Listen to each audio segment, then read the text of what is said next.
How you doing, guys? Today we have 2009 Honda Pilot and we're going to create another key. Let's get started. So the customer have a remote head key, it's broken, he put a regular screw, and we're going to create another aftermarket remote head key. I'm going to use the SEC E9 machine, high security, and I'm going to put the original one first, and I'm going to go and choose the blade HON66 with 6 cuts on each side, and I'm going to hit decode, and we're going to decode the original key.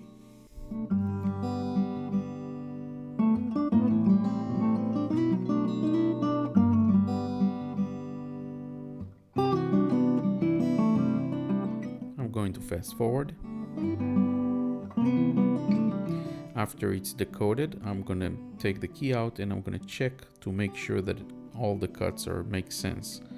And in this situation, it looks like the last 2 digits, it's a 3-2 on the machine, but it always ends with a 1. So I'm going to adjust the input on the machine.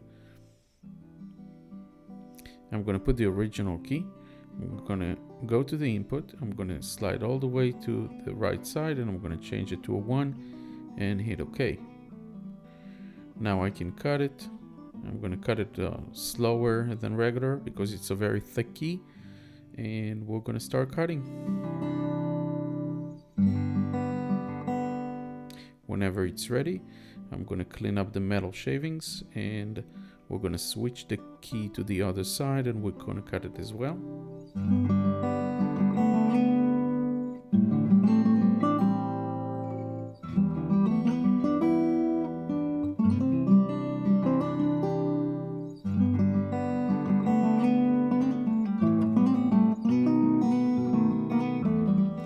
When everything is finished, we can clean up the metal shavings and go to the car, test it out, and start the programming.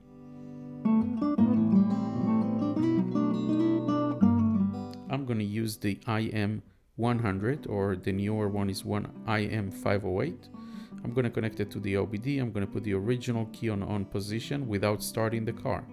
I'm going to go to Immobilizer and I'm going to accept the terms. I'm going to go to the Asian market. I'm going to go to Honda.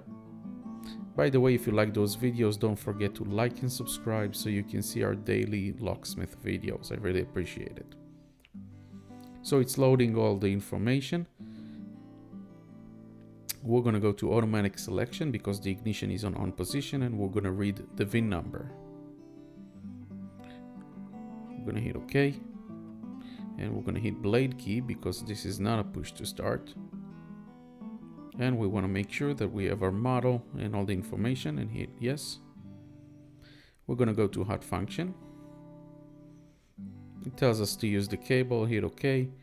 Turn ignition on. Ignition is already on position, as you can see, and we're going to hit OK.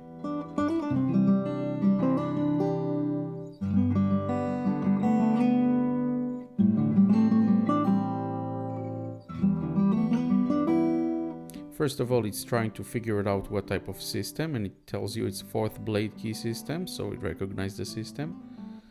Hit OK, and it's going to show you add key. We don't want to delete all of them because the customer have another key at home. We're going to hit start. It shows you all the functions that it's go through, all the processes. Just hit OK. Insert a register key, turn ignition on. It's already on. Hit yes.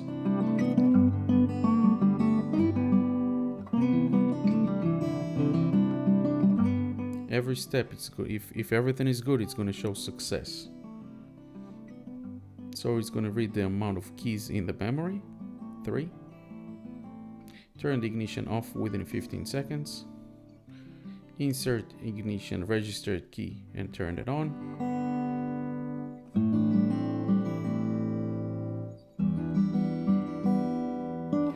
Alright, would you like to learn the next key? I'm going to hit yes. Turn the ignition off within 15 seconds. And then it tells me to put the new one and put it on position.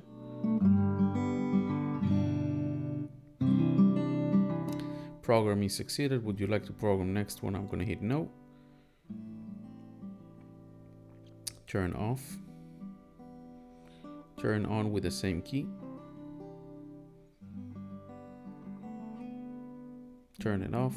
By the way, this is the closing the programming mode. Turn it on.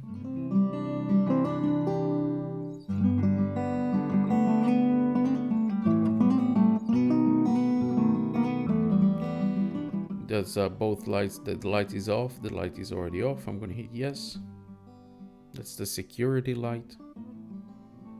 Turn off. Turn back on.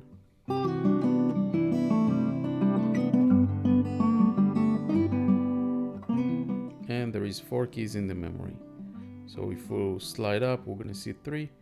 But now the remote is still not working, but it should start the car. Nice and easy. In order to program the remote, we're gonna take the original key. We don't need the machine. And we're gonna turn it to on position, and we're gonna click the lock button, and we're gonna turn it off 4 times. So we're gonna open and close the door. We're gonna do on button off, on button off, on button off, on button off. We should hear cycle. We're gonna hit 1 more time on each remote to register, and then we can test it. Lock, unlock. Everything worked the way it should. Guys, don't forget to like and subscribe. If you have any questions, let me know in the comments below. I'd love to answer all your questions, and I really appreciate you guys watching. Thank you, and we'll see you in the next one.